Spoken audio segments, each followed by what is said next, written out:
Evaluators. We're now going to start with the prepared speakers. We have 3 amazing, awesome speakers for tonight lined up just for you. And they are ready to give their speeches, with the first one being a topic that many of us have maybe wondered about. Have you ever watched a podcast before or heard one and wondered, how is it professionally created? Well, tonight we have the blessing of having Kim Dubé share her speech on her journey on creating a podcast. Please welcome her now.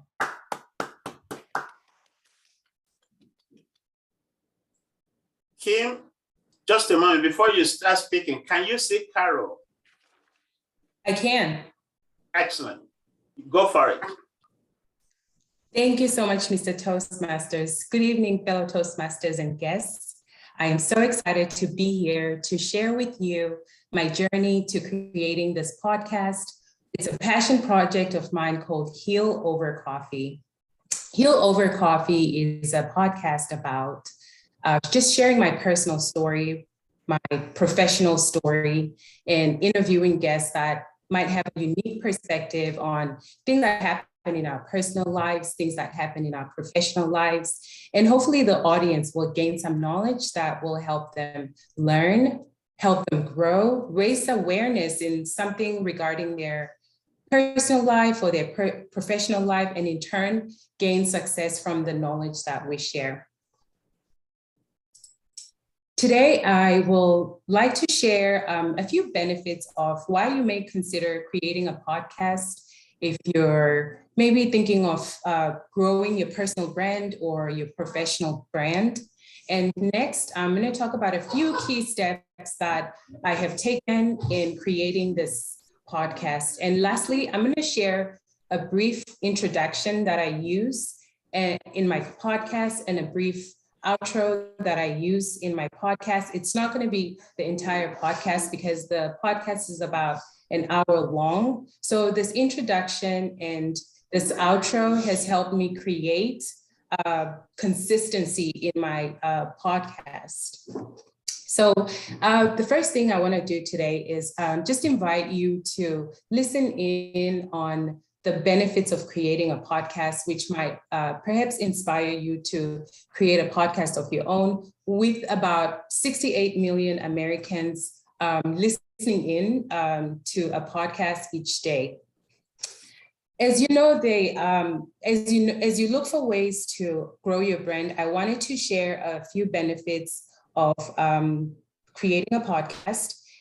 People do business with people that they like. Podcasts allow us to build a personal connection through sharing insightful and valuable content about our brands.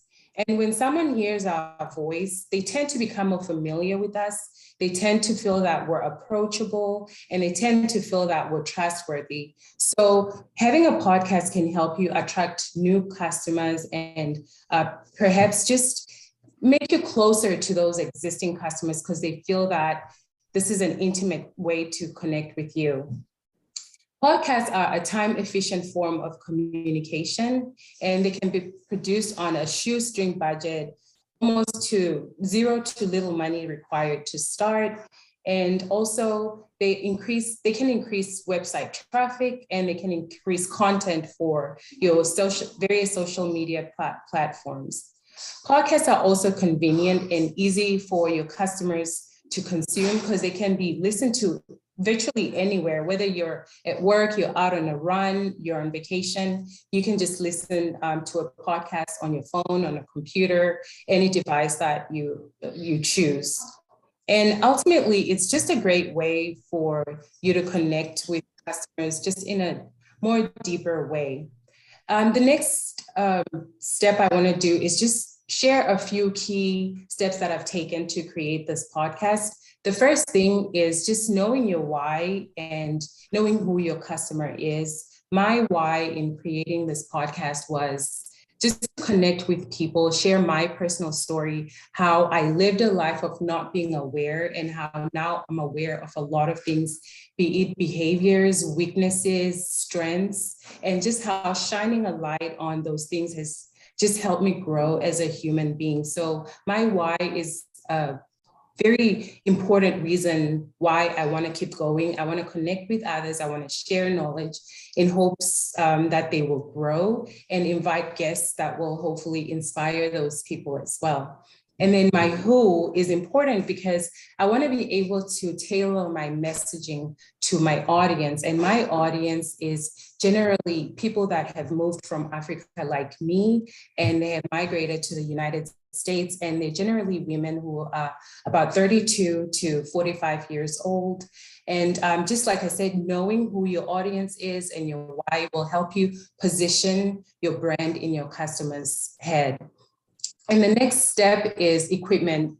I mentioned the low barrier to entry. The only thing that I used was my computer, and I purchased a microphone. It was just a $99 microphone that I got from Target. And the next step would be creating. Step number 3 is creating your content. It's good for you to wing your content, but for me, I've learned that scripting, just as a light idea of what you're going to talk about, or interview questions, just makes the content more professional and just helps you flow easier. After I've created a script, it's time to record and edit. I've done this all on my own, just learned the way through watching videos online, and it's pretty easy to edit, to record online through various apps that I'm going to mention a little later. After recording the podcast, I uploaded on a site called Podbean, and it's very easy to upload the edited podcast, and it's then distributed to Apple and Google and the various platforms that podcasts are shown. After I have broadcast my podcast, I want to make sure that the message is out there. I want to raise my brand awareness. So it's been an important step to have Instagram, to have business cards, and I've built a website using Squarespace, and it's very easy. It's intuitive. I've done it myself. It was about $200 to build this website and maintain it. So it wasn't that much money, and I've done it myself. I just have to pay for hosting, and purchased a logo for like $30. And lastly, once you have your brand, your podcast out there, and you have a big enough following, you have an opportunity to gain sponsorships through ads, through partnering with different companies that believe in your brand, that maybe might be targeting that audience that listens to your show. And these people that make 6 figures, millions, and just a lot of money through podcasting. So I encourage you to go out there and just do your research. And it's just a fun way to connect with different people and meet different people and just have a good time. Like I said, whether it's something that you want to do for personal reasons or for your professional brand. Lastly, I want to share some of the things that I have done to create social media presence. I have an Instagram page and a YouTube page, and I mentioned the website that I created on Squarespace. And lastly, I would like you to listen to the introduction that I mentioned earlier. This introduction and outro that you're going to listen to is the same introduction that I use on every episode, and the same outro that I use on every episode. And like I said, this creates brand consistency, which is key to gaining an audience, a loyal audience. Consistency is important.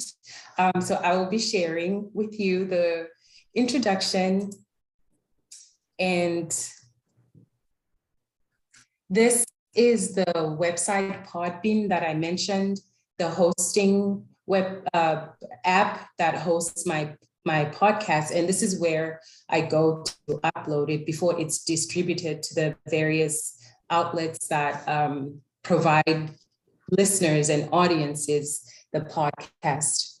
If you could take a minute to listen to my intro and enjoy. Hi guys, thanks so much for joining us today on the #1 African podcast, Heal Over Coffee.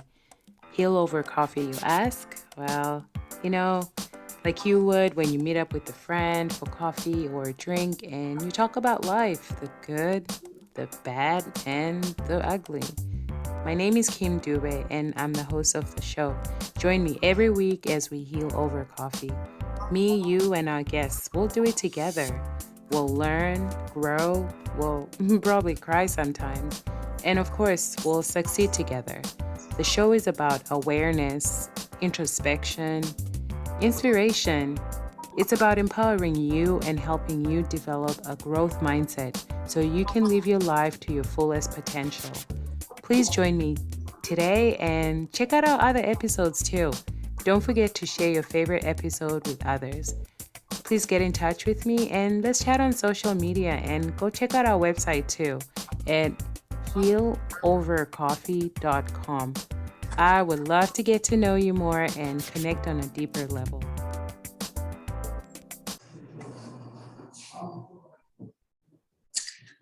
That was the introduction that I mentioned that is found on every episode of the podcast Heal Over Coffee. And now I'm going to play the outro, which is played at the end of the episode.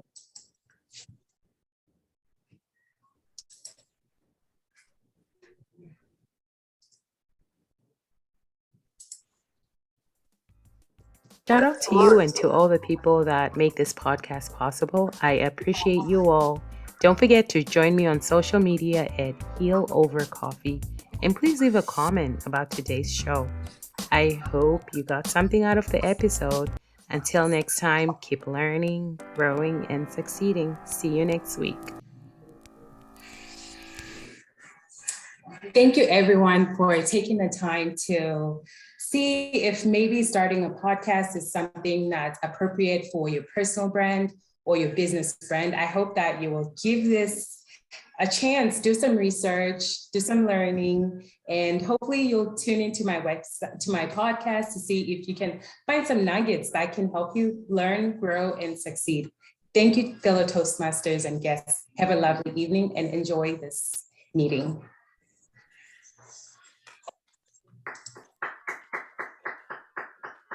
Bravo, bravo. Thank you so much for sharing. Wow, what an amazing treat. This is really incredible night that we're getting such an incredible gift from so many people.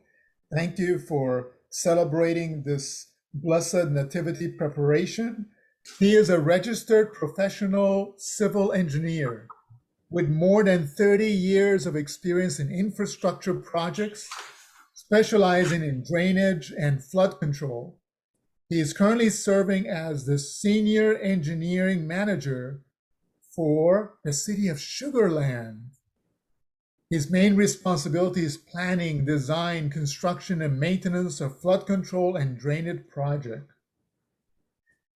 Amazingly, this encouraging vice president, Jorge Alba, is going to give us inside information that's only available to our club tonight about how he encourages Sugar Land's collaboration and leadership while working with staff from varied expertise, background, and technical knowledge. The title of his speech is Multidisciplinary Leadership in Municipal Projects. Join me in welcoming Jorge Alba. Thank you very much, Mr. Toastmasters. Fellow Toastmasters, good evening. Distinguished guests. What a great evening, what a great group to celebrate the nativity of our Lord Jesus Christ tonight. And I really want to take the advantage of having your audience here. If you see to my background, you will see the city of Sugar Land behind me. And we have a beautiful Christmas tree that you can come and enjoy if you come to the city and visit with us. I lost the screen for some reason. I don't know what happened. I think you put your share on. Yeah, okay, so I won't be able to see you guys. Anyway, so by the count of hands, how many of you have participated or managed projects that require coordination and multi-level leadership with multiple groups, different departments, different groups, even different companies across the organization. I bet that more than one. I cannot see you guys, but I see more than one of you. I see a lot of hands up. Okay, so I'm sure that you are going to understand perfectly what I'm going to talk about tonight. One example of social multidisciplinary projects is the effort that the City of Sugar Land took to improve our FEMA managed community rating system. It's called the CRS program. The City of Sugar Land has belonged to the National Flood Insurance Program for many, many years. But in 2010, the city decided to take on the effort of becoming a community rating system, which basically is a program established to FEMA or by FEMA to allow municipalities that keep higher than required flood prevention standards to take some benefits in the forms of insurance rate discounts to the residents. Since the inception, the city became a class 7, and the higher the class, the worse the benefit is, but we became a class 7 out of 10 classes, and that allows to give our residents any discount in the flood insurance rate from 5 to 50%. So this is a voluntary program. It recognizes the efforts of the cities, in this case, the City of Sugar Land, to maintain floodplain management standards above and beyond the minimum requirements, and recognizes that effort by providing discounts. What it requires is the community to have a yearly community assistant visit and every 5 years a comprehensive review, to have a floodplain manager, and to have a community rating system coordinator, and to implement a series of activities in the community that has to be maintained with records and demonstrated to FEMA. So as I mentioned, and you see the discount there, premiums, we were a class 7, would give us a discount of anywhere from 50 to 5 to 15%. But the higher or the lower in the class we go, the more discounts we can offer our residents. So back in 2021, at the end of our 5-year visit, city manager and city engineer decided that we wanted to become a class 6 or even a class 5, so we can allow our residents to be able to obtain discounts up to 25%. So the credit process requires many different things. As I mentioned before, you have to apply, you have to go through a verification process, you have to accept some visits from FEMA that are very rigorous, you have to have modifications to your system if they are not according to the required standards, and you have to go through verification. So this requires a city or a municipality to be categorized in or qualify in 4 different categories: public information, mapping and regulations, flood damage reduction, and flood preparedness. And each one of those actually requires several subcategories. Like, for example, and not to extend too much into this, public information requires elevation certificates to be able to keep and maintain elevation certificates, to provide map information, to do outreach programs, hazard disclosure, flood protection information, and flood protection assistance to our residents. And other categories like flood damage reductions require floodplain management planning, acquisition and relocation that is mostly done by the legal department in conjunction with the parks department, flood protection, drainage and system maintenance that is most of the time done by the public works departments. So many of you will say, well, but what's the big deal? I mean, many communities and municipalities already offer these services. So what is the big deal of this? Well, you will be surprised to know that in the state of Texas, there are 1,260 communities that participate in the National Flood Insurance Program. Out of those communities, only 63 communities, which means less than 5% of the communities are part of the CRS, the Community Rating System Program. And out of those communities, only 27 communities are a class 7, only 10 are a class 6, and only 6 communities are a class 5. And that's what the City of Sugar Land wants to become a class 5 or better community. But many of you will say the same thing. It's like, okay, but yeah, okay, what's the big deal? Any project manager, any program manager, or a single department can handle this. Why you are making such a big deal of this? Well, it's not so simple. The answer is not so simple because by law, municipalities and their department established in the municipalities have responsibilities that cannot be surrendered to other departments. Therefore, the only way to manage a project like this is to have a multidisciplinary leadership, to have a person that can be able to coordinate all the efforts between different departments and be able to manage different levels of expertise and different backgrounds. Because as an example, for this particular project, we require 7 different departments to participate. I'm showing here the communication department. They were in charge of public information, HOA meetings, website and social media development, brochures, information and outreach programs to the public. The legal department was in charge of all the regulations and modifications to our regulations, flood protection ordinances, city council meetings, acquisitions and relocations. The engineering department was coordinating with all the different departments and doing mapping, higher resolution standards, elevation certificates, flood data maintenance, creating and updating data, doing hazard disclosure, doing flood protection measures. Planning and permitting were in charge of implementing all the regulations, doing land development criteria, enforcing city code, performing inspections, and public works were in charge of the maintenance of all these works. Parks were in charge of open space preservation. So just to list a few of them, you see how many different areas were involved and how different they were, and everything has to be coordinated properly. And all this effort actually took place in 3 months. In 3 months, we were able to pull this and become from a class 7 category to a class 5. So in summary, I want to encourage all of you as project managers and program management to become a multidisciplinary leader, to be able to work and motivate with many other different departments, companies, situations that have different backgrounds, and align them and be able to work with different people or work with people with different backgrounds. As if you can able to do that, you can able to do or to manage any project. Thank you very much, Mr. Toastmaster. Wow, bravo. Thank you so much for sharing that, Jorge. Really a blessing.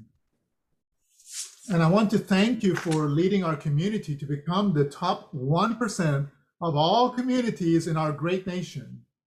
Thank you. When we are flooded or facing other emergencies, I'm sure we will be very thankful to have leaders like you to plan what we need in order to keep our families and our neighbors as safe as possible. If you would, everyone, now take 1 minute to give a gift of praise for his presentation and any possible pointers of how he could improve his presentation in the future. He is our incredible past president, district public relations leader, and current division director, Avishek Roy Chowdhury. We know him as Avi, who is a certified technology manager. He thrives to bring in industry-leading solutions to the table that define vital strategic growth for organizations that he's associated with. He is now going to open leadership options for all of us with value proposition development in order for us to lead in strategic growth for our organizations. Please join me in welcoming Avi. Thank you, Mr. Toastmaster. Project Charter. For anyone who's not aware of the nitty-gritty of project management terminologies, Project Charter is basically a small document, if you consider like that. It has basically an overview what the project is, what the timelines are, resources required, stakeholders, etc. We take that document to our stakeholders and leadership to get it approved. 99% we get it approved. Sometimes we don't. We have the best people in the team. We have delivered the high quality projects that we can ever do. Still, we have to create that document to show value, what kind of project we want to do. What is value then? Well, we took some time out and deliberated what is actually can be defined as value. Let me start by giving you an example of a person, Elon Musk.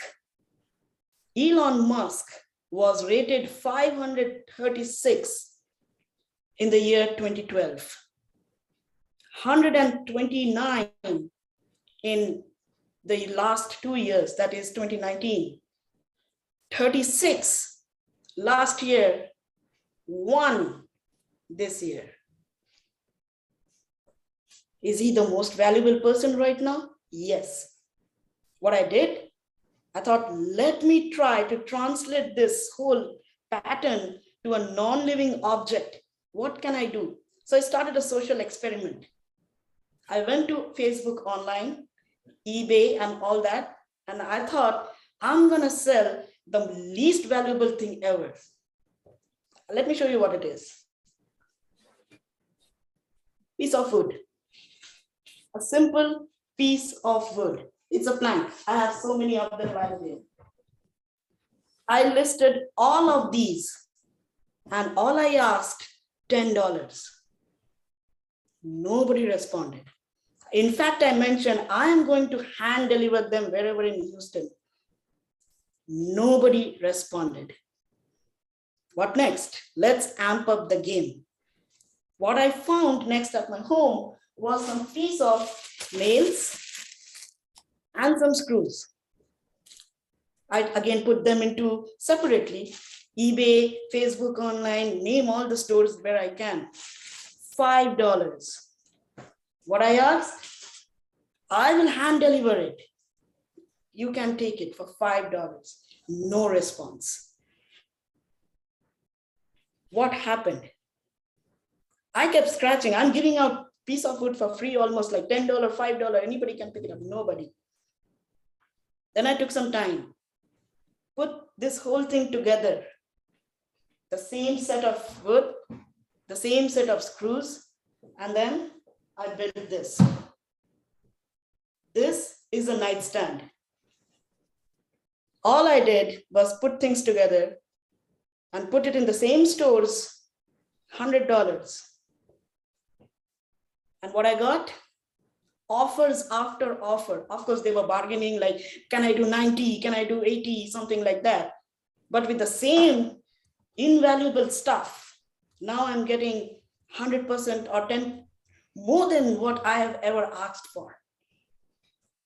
So what changed? I put service into certain thing. And that got me usable stuff. But is it for the service they're paying me? No. Did I do a bad job in painting this? Absolutely no. Then what happened? I started thinking. Then I realized the value is not what I did to it. The value is where what it is going to do for you. Right now, I gave you example of Tesla or Elon Musk. Nobody is going to put value on Elon Musk just because he built Tesla or he built SpaceX. People are going to bet on him because he has the capability to do something amazing. Let me give an example. Bill Gates and Elon Musk. Bill Gates literally created the world of internet computing, brought a piece of computer to your house. Are you going to put money on him today? Maybe not. Compared to Elon Musk? Maybe not. But if you have some investment to do, you will obviously put on Elon, then on Bill. Well, let me wrap up with a little thing here. As a professional, it's not about the skill that you possess. It's about what you can do for the organization, and also for your customers. That is value. How can you make a difference to others just by being who you are and what you can do? A customer's goal is your opportunity. You create value when you become the bridge between your customer and their goal. That's my interpretation of how value is. On January 12th, when Southwest has its next meeting, I would be the table topic master and I would like to know more about value, how you perceive it. Thank you. Back to you, Mr. Toastmaster. With that, we're now going to hand over to our impromptu speaker, and he is going to have time for one, maybe two impromptu speakers, depending on how quickly our evaluation team runs through their venue. Please welcome Ukpai Kalu. Thank you, Mr. Toastmaster. Tonight, I will make it very fast. And I know someone who want to jump into this opportunity that we are creating in order to become better leaders and better communicators. If you don't mind, can you volunteer to be the one to take my first question? Any volunteer?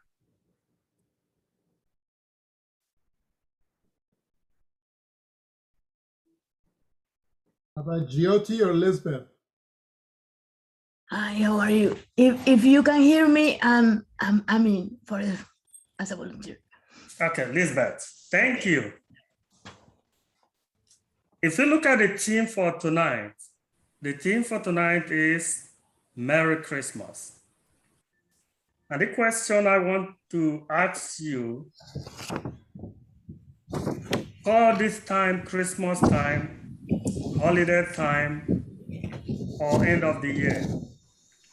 But the common denominators are joy and fun. What one thing do you look forward to in this season? Well, this season definitely is a time of sharing with the family, and during all my life, that's been the key element of Christmas, of the nativity. For most people, especially these past 2 years, it's been different because there's a lot of people in isolation, in quarantine, that are unable to travel to see their families, etc. So I want to say that I'd like to be this Christmas and the next in the future to recover that time of gathering family and all the joy that is being with the people you love.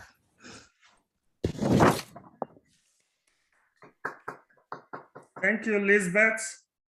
We all are looking forward when we get back to what we used to know before the new order of the day.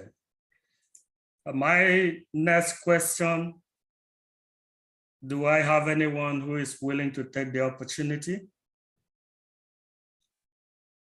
All right, GOT is in. Okay, thank you, Anthony. My question for you, Anthony, would be... It's for GOT. Oh, Jorge. Oh, Yes. okay. Thank you, Jorge, for stepping out. My question for you would be, another time we are in now is a time of giving. Sometimes what doesn't cost us much might be a life-saving to another. In the midst of the abundance in this nation, many are hungry. Some are lonely. Some just need someone to tell them all will be well. If you are to commit to giving in this season, what area would you give and why? The one thing that we do usually during Thanksgiving is Meals on Wheels. That's an opportunity where my family, along with my little one, can go out and roll and provide meals to the families that do not have any family.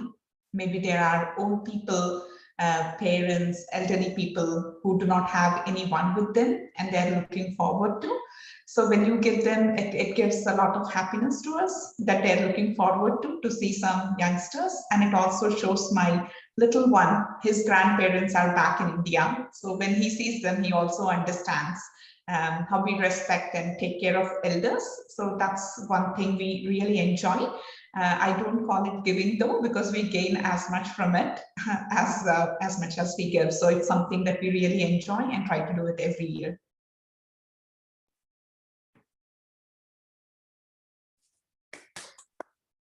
Thank you, Jorge.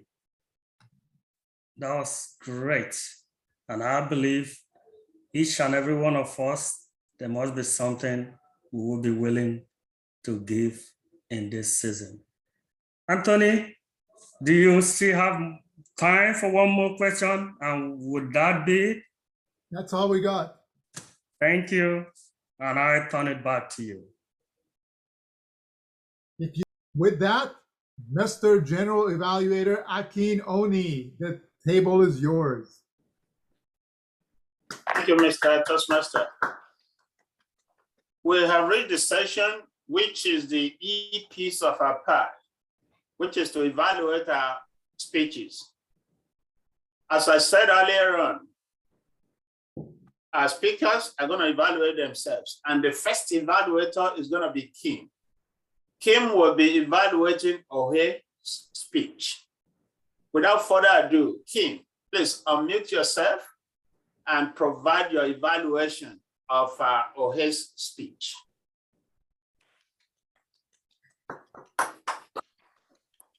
Thank you. Great job, Jorge, on your speech. I feel like you always exude confidence in your speeches. So I just want to say great job on that. The first one is great job on asking a question that's related to your content. I just feel like it's a great way to connect your speech and just kind of give the audience an idea of where you're going and what your content is going to be. And I just wanted to share just a few things that I may suggest, maybe a little more eye contact during your speech, and then maybe adjusting your pace just a little bit, slowing down just a little bit. You did a great job, but just a little bit there. And then maybe less busy slides. I love that you used a visual, but maybe just less information on the slides.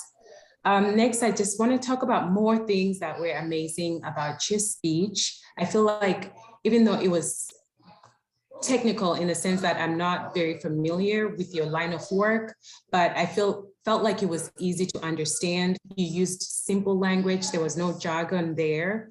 You were organized and it was easy to understand. The sequence was really, you were pretty organized there.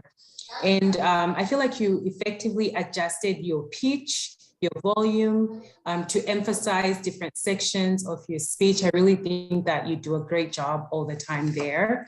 And then thank you for explaining the differences in the classes. And I know that you're saying that Sugarland wants to be a class, I think you said class 5. So you just made that make sense to somebody like me who has no idea, like I said, about your line of work. And I feel like you did a great job using hand gestures. And lastly, thank you so much for reminding all of us that we need to, if we want to be multidisciplinary leaders, we have to be open to work with others from different projects and those that specialize in a variety of disciplines. Great job, Jorge. You did an amazing job. Thank you for sharing with us.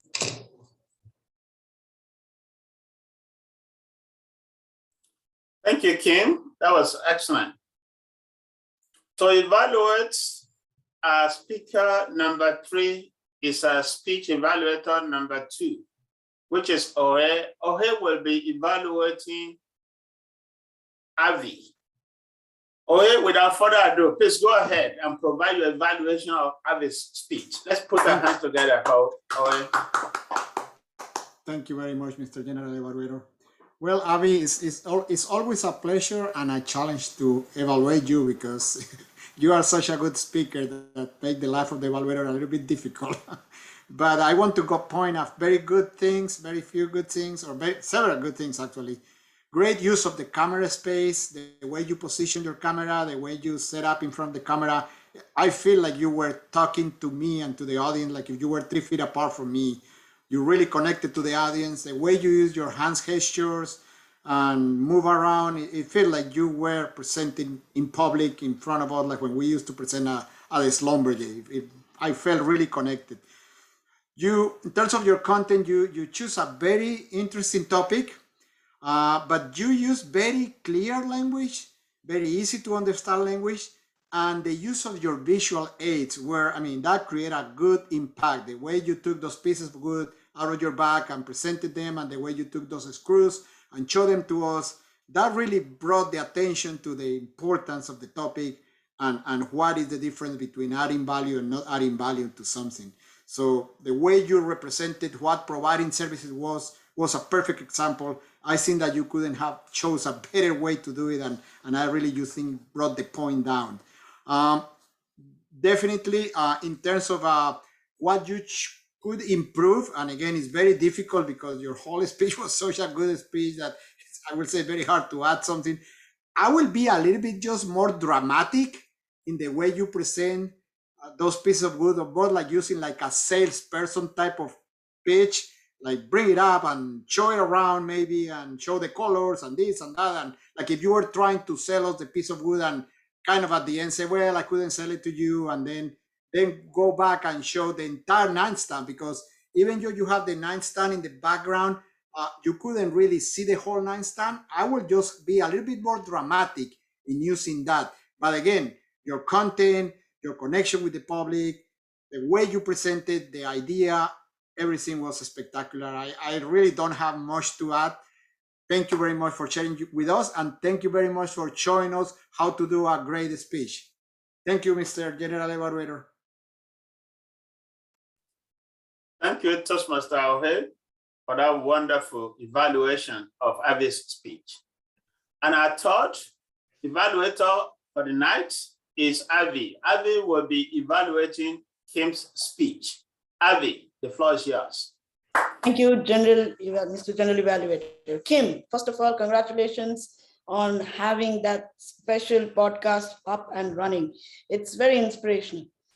My tenure in Toastmaster is not very long, where I came across multiple styles of evaluating a speech, particularly when it comes to a podcast. I do not have a guideline on how to evaluate any podcast, so I'll try something out of box.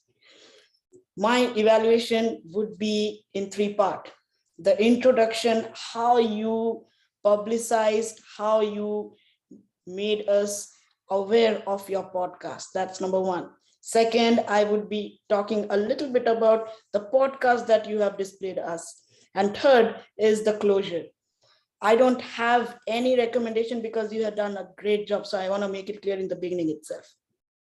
Let me start with the introduction. You had a great beginning. And what I mean by that is you set the stage for all of us what to expect from this podcast. Second, you talked about what drove you to create this podcast. What was the inspiration? What led you to start this initiative? And it's always very impactful when you bring out your own story into it, and you did that. So that's wonderful. Few of the things that you shared wonderfully, that's the reason behind creating the podcast. And I'm not talking about the inspiration here. I'm talking about the logistic part of this podcast. That is the stats you provided, the benefits you provided, your audience you provided, why it will be beneficial to them, why it will be beneficial to you. That was wonderfully laid out. One thing that stood out to me was how you showed us step by step to create a podcast. It was more of a tutorial for us, and it was extremely clear. The visual presence that you showed us, including a slide, was phenomenal. I just loved it. Also, I want to highlight the emphasis and importance that you gave in each of those steps. Your detailed level explanation was amazing. Now let's talk about a little bit about the podcast. You told us about the intro and the outro of the podcast. Very important, because what remains every time, what the user is going to hear in the beginning or in the end is the intro and outro. But the subject or the meat of the podcast changes every time. So it's important to have them very solid. You had a solid, precise, and delightful intro and outro. So congratulations on that part. Finally, you provided us the links, the contacts, as well as, everywhere we can find your podcast. Wonderfully done that. I love the music in your podcast. That's very complimentary to the subject as well as to your way of presenting it. Finally, I want to say the closure. You closed this podcast very well. It was a 360-degree wrap up. Loved it. Congratulations. Want to hear more about it. Thank you. Back to you, General Evaluator.